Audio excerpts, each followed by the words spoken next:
Good morning mga kapakner, panibagong araw at syempre panibagong vlog tayo. Yung araw nga tayo muna dito sa bukid. Hindi natin kasama si Mrs. Kapakner, gawa ko ng deliver signal sila uli ngayong linggo. Pagkarating natin kagad sa bukid nagsalang na ako ng sinaing tsaka ng tubig na mainit mga kapakner. Bali si parang Carlo, alam ko hindi lulusong dahil birthday ni Mars, asawa ni parang Carlo. Tapos si Katrops, hindi ko lang sure kung lulusong kasi sabi niya sa amin baka daw mag-day off siya ngayong linggo, gawa nga ng birthday din ni Ate Lynn, asawa ni Katrops.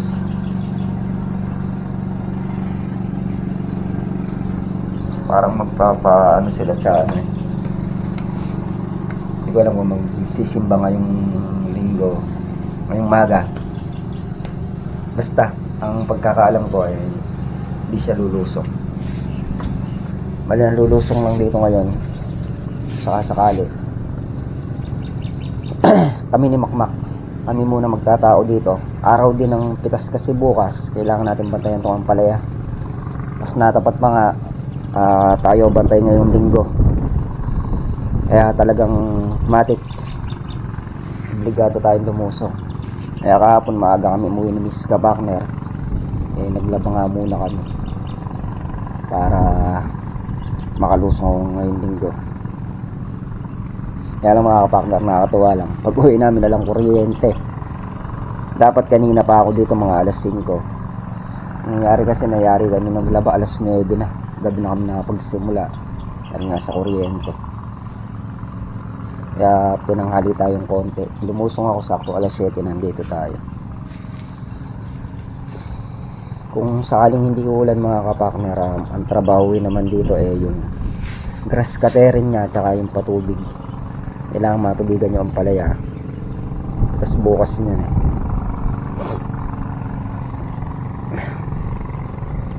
kung di ulan, pero nakaponto yung ulan pero hindi natin hihintayin yan. Oras na dumating si Makmak papaandaran natin yan kapag wala pang ulan. Kailangan ng ampalaya, hindi tayo maghihintay ng ulan.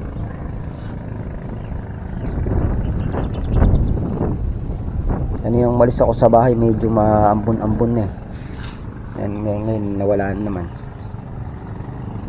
Pero para sa akin wag na lang sana umulan, gawa nga ng grass cutter pa. Maluwang pa yung grass cutter mga kapakner, kundi lang naibawas ko kahapon. Kung mapag-grass cutter ako ngayon maghapon, malaki-laki matatrabaho natin.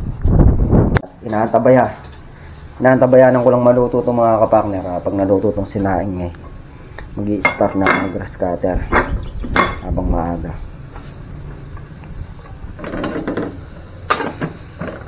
Bago lahat, kape muna tayo mga kapakner. Yung mga kapakner, at naluto na yung ating sinaing. Start na tayo sa grass cutter habang walang ulan. Mga atik na kanina. Yan, gagayak lang natin grass cutter natin. Actually, nakapagwalis-walis na nga tayo dito mga kapakner. Kaya lang, ibasukal yan na naman mahangin nililipad.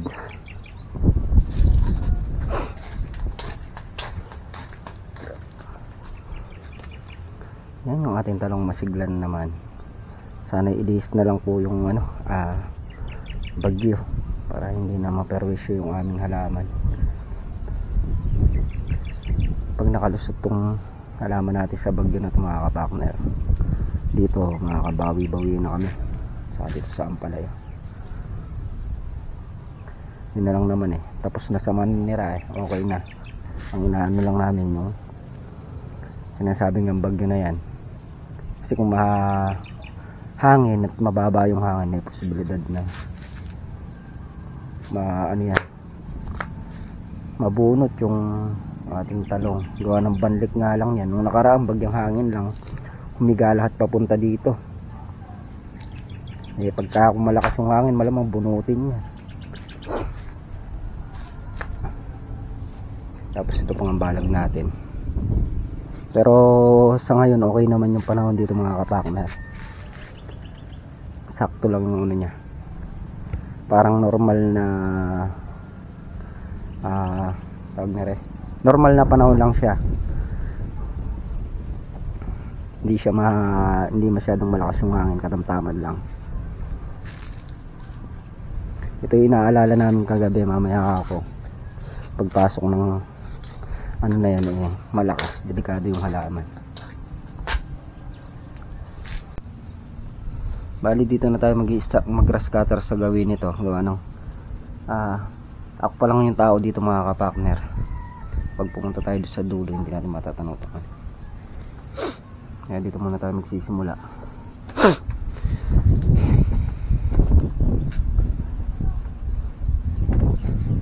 Si Makmak pa maya-maya lulusong na yun.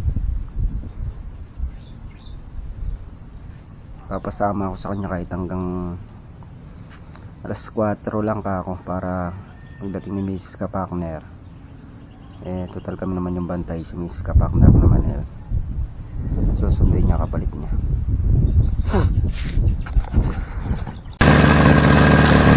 Yan, stop na tayo mga kapakner.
I just wanna feel your love.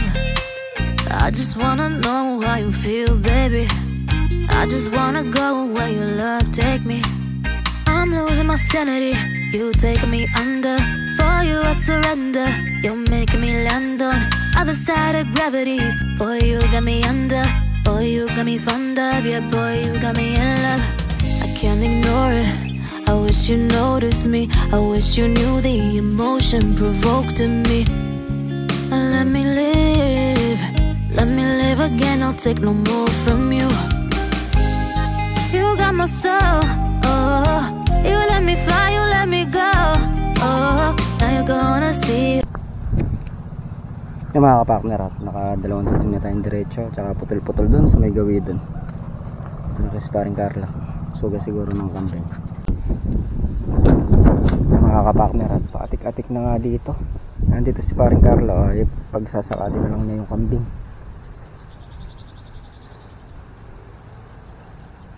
Pagkayari niya uwi na siya, iyaan niya rin kambing gawa ng may okasyon sa kanila, birthday.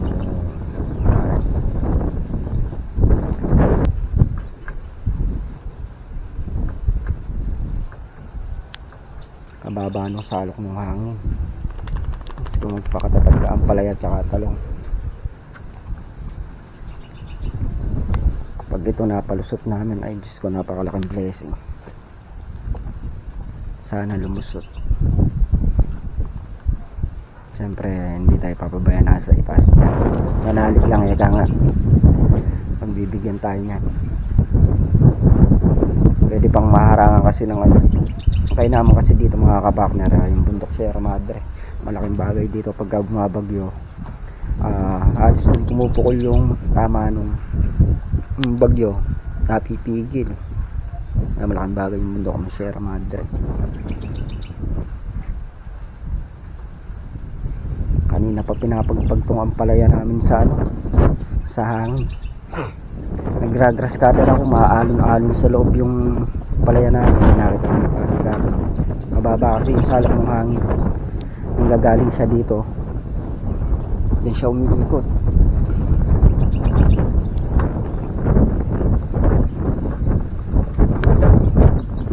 Manalig ka, manalig ka. Dami pa naman bunga. Lord, please Lord, maraming bunga, maraming gulay. Pag ito mga kapartner ay nakapalusot namin, sigurado maraming hahakutin pera to. Basta mapalusot lang sa bagyo na to ngayon. Sa dami ng bunga na yan.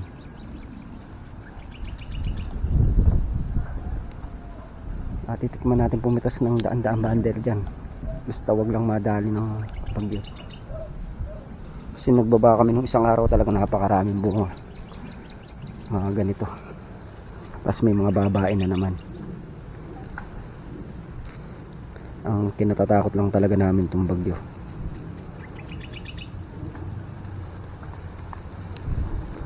Yan ang kalakas ng hangin niya, sumasalok.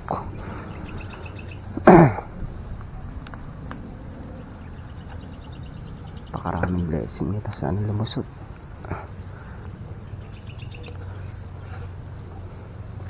So magpakatatag kayo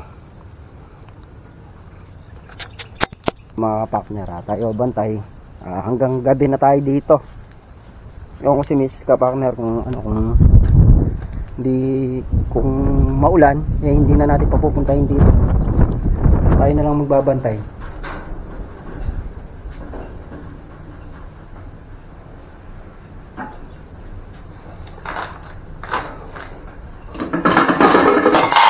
Mag-iinit muna tayo ng tubig. Baka naubos na yung ininit ko kanina. Ay.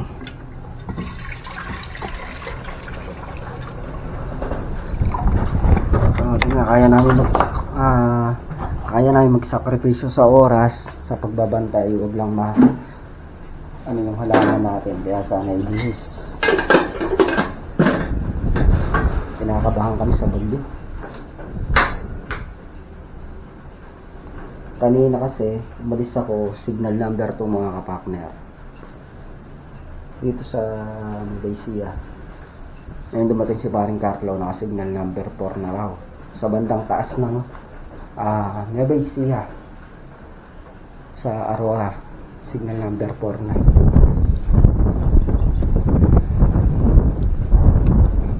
Halos lahat ng may mga alaman nakakaba na rin yan.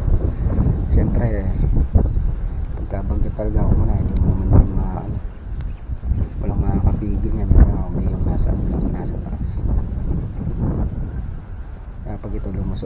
swerte yung mga gulay dito. Sana tingnan nyo naman mga kapartner, sino ba naman ang hindi gaganahan dyan sa bunga ng mga gulay namin. Ang palaya talong talagang nagkaano sila sa bunga, nagpapaligsahan sila. Yan, pagka nagtuloy pa yung mga bulaklak na yan, napakaraming bunga niyan, napakaraming iaahong ano yan, pera. Basta magtuloy lahat yan, huwag yung maapektuhan ng bagyo. Dito sa Ampalaya talong makakabawi tayo dito, malaki-laking bawi yan.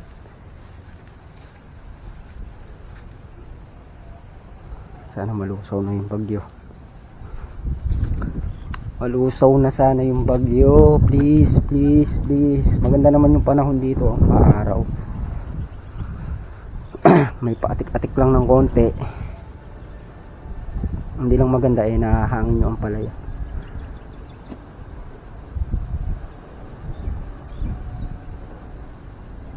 Naalon-alon yung Ampalaya namin. Pero sabi nga kung ganyan lang, huwag lang malakas kasi delikado kasi kung malakas ba naman punod na napunod dyan, kailangan sigurado ano na yung Ampalaya natin pero kahit pa paano iindahin yung ano nyan, yung paghangin-hangin na yun, iindahin yung Ampalaya.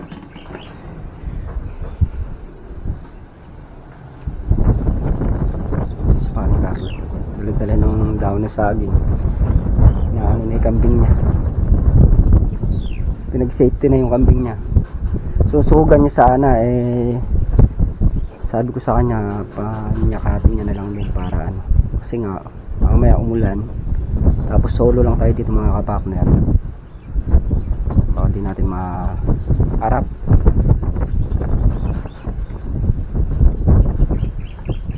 Yung araw niya lang naman hindi ilalabas yan bukas andyan naman siya,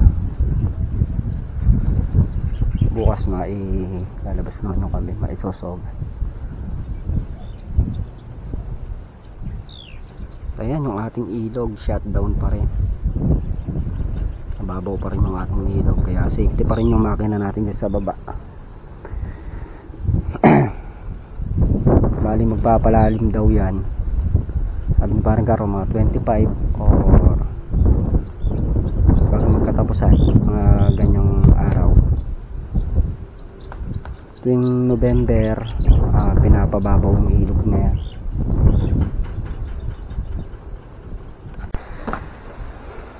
Yan mga kapartner, at kasama nga natin dito si Makmak. Bali alas 12:30 na, naka signal number 4 yata tayo.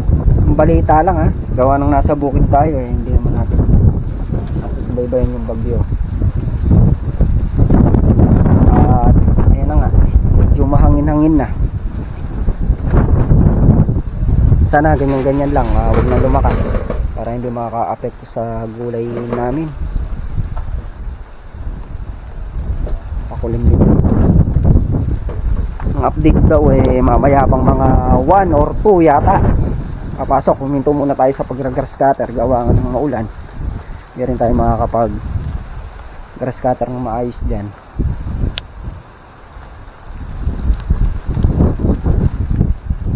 Yan yung Ampalaya natin nagsasayaw. Sana malusaw yung bagyo. Dalawang bagay yan, pagka hindi nalusaw ang bagyo, ang Ampalaya namin ang lusaw. Pero wag naman sana, Diyos ko, kasalukuyan tayong binibigyan ng magandang ani. Pati yung talong ngayon pakarami. Nang makuha namin ni Makmak yung pangarap namin. Lord, palusutin mo na po. Lagay mo sana.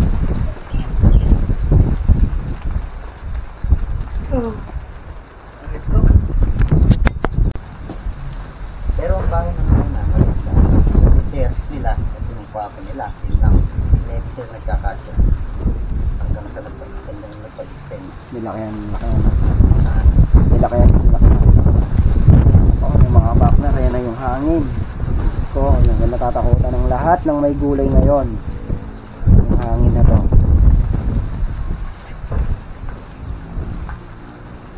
Masurpresa tong bagyo na to.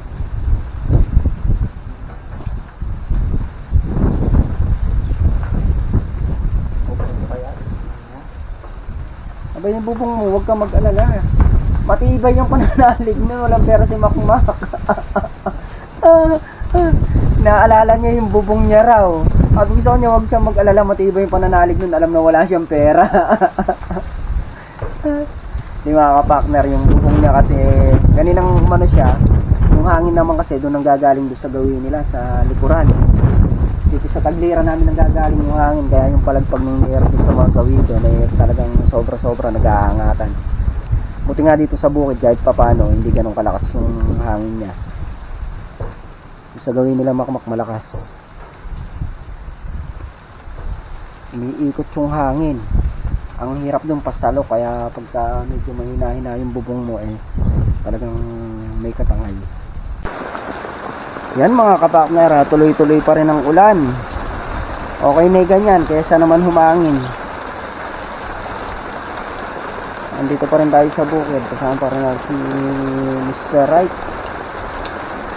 Alas 3 na ng hapon, wala pang humpay yung ulan.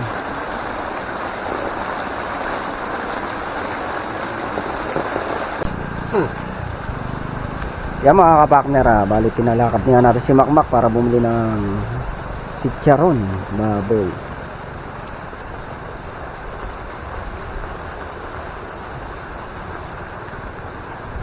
Madulas yung kalsada.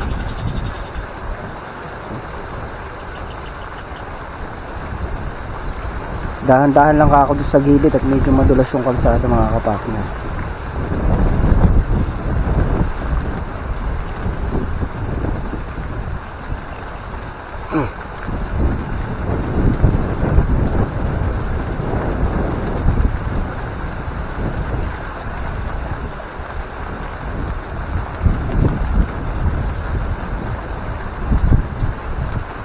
Yun nga mga ka-partner, hindi na tayo nakapag-grass cutter, gawa nga ng alaalanghon pa yung ulan dito.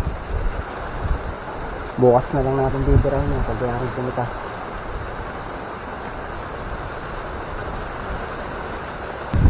Yan mga ka-partner, sobrang lamig nga dito sa bukid. Akala mo na dito tayo sa Baguio, pero may bagyo. Napakalamig. Parang may para bang may yelo yung ulan, yung ang ginuulan. Wala pa si Makmak, pinabili natin ng chicharon, baka umuwi pa sa bahay nila. Ay, kalamig. Ayan, bali yung kasama natin ngayon dyan, ayan yung mga doggy, mga giniginaw rin. Wala tayong mga kuberan dito Nakahanggi Ang galagay kami lona kanina, hinahangin lang. Yung pinaka natin yung dito lang sa bodega, tsaka dito sa may kusina, medyo safety. Kalamig. Ayun yung ibon mga ka-partner may ibon dun sa may Ampalaya. Kanina pa dyan yan. Bali nagpapalit-palit lang yung pwesto ibon na. Minsan nandito sa Talong, minsan naman nandito sa Ampalaya. Bumalik na siya, dati matagal din nawala yan. May sitaw kami, yung ibon na yan lagi nandyan sa tore, andyan lang yan. Tapos nung mga ilang buwan din, siguro alos 3 buwan din, hindi namin nakikita yung ibon na yan. Medyo malayo lang kaya hindi mga ka-partner hindi natin matutukan, gawa nga naman maulan. Bumalik na naman siya. Ang tindi sa lamig, kanina pa dyan yan, di man umaalis. Yung ibang ibon lang yan, kanina pa wala dyan yan. Napakatibay sa lamig. A few moments later. At yan mga kapakner, at dito na nga kami sa bahay. Ako lang pala, ako nga lang pala yung lumusong. Dito na nga ako sa bahay mga kapakner. At yun nga, yun lang na nagawa natin ngayong araw. Pag-grass cutter ng ilang dayos. Hindi na natin naituloy, gawa nga ng umulan. Hindi na tayo nakapag-grass cutter. Bali nakakatulong nga natin pala magbantay si Makmak. Nakatulong natin magbantay, din natin pinalusong si Mrs. Kapakner. Kami na lang yung Makmak yung magbantay. Ayan, at sana nga tuluyan ng malusaw yung bagyo. Huwag na sanang lumakas pa yung hangin. Safety na kanina yung ating umalis kami doon mga Kapakner. Wala nang ganong tahimik na yung paligid, hindi na umahangin. Sana magdire-diretso na. Pinangangambahan kasi natin doon yung halaman natin, yung balag tsaka yung talunga. Siyempre nananalangin naman tayo na sana makalusot sa bagyong Pipito na to. Pag yung mga Kapakner napalusot natin, talagang masagana ang magiging ani natin. At yan mga Kapakner, hanggang dito na lang muna yung aking simpleng video. Muli po, thank you sa suporta at tiwala sa bawat channel namin. Lagi po mag-iingat ang lahat, and God bless. Bye bye.